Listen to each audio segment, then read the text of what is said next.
bài hay bốn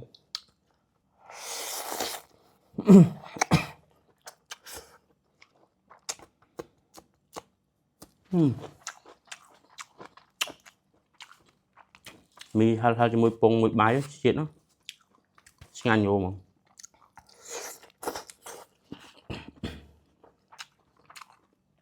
nhâm mặt tê cho mùi mặt tê đạch trò rồi tại nhâm mặt tê cho mùi mi mùi bài mùi nằm chọc ban tiêu ấy mùi mặt tê tiếng ngon quá đạch trò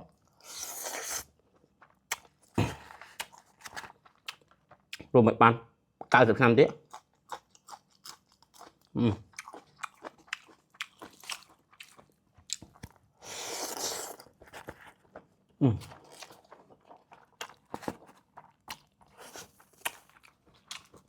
là cái khác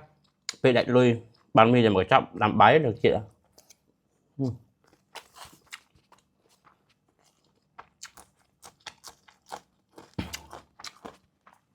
mình mà ôn comment thì chết ở nhưng hộp mặt tê cho mình tê ngọt đạch trời trời hộp mặt tê cho mũi em xanh bằng hộp mặt tê mũi bộ là hong hộp tê mũi nồng chọc ấy kì chùm niên nhau mà hộp tê mũi tê đạch trời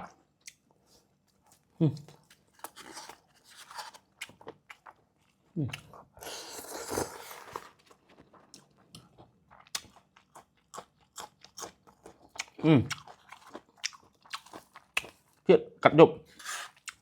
màu pi bằng bấy nè màu ôn ô khơi chứ cùng khẩn ấy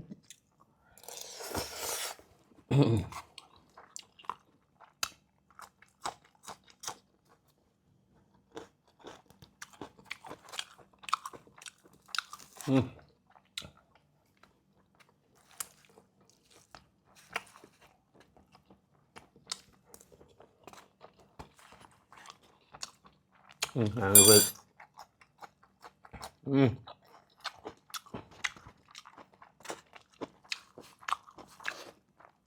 nè để cho chật mặt tê cho chật hẳn hẳn lắm về nhằm ấy admin hẳn lắm admin đấy biết bắt ngay nhá điện vô là vô ngon nhằm ấy bằng ăn tê ăn ngay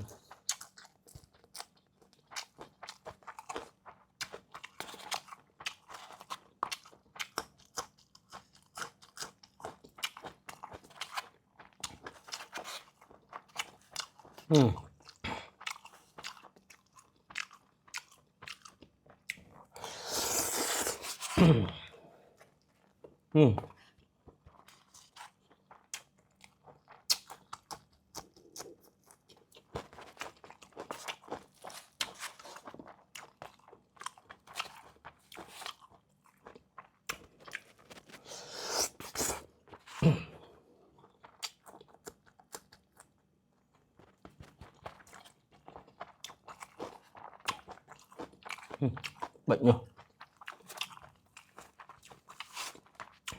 bài sò người Mỹ nhá nhá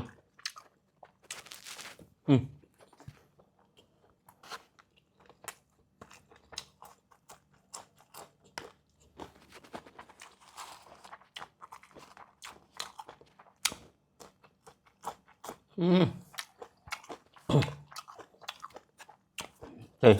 đọc cọp chiêng chiết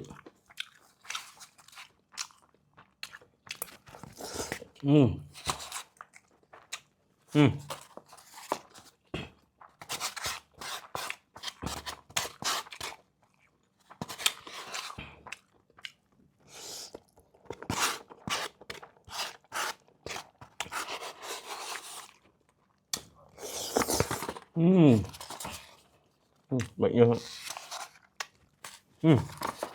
trong bắt ra chiết cầm đắng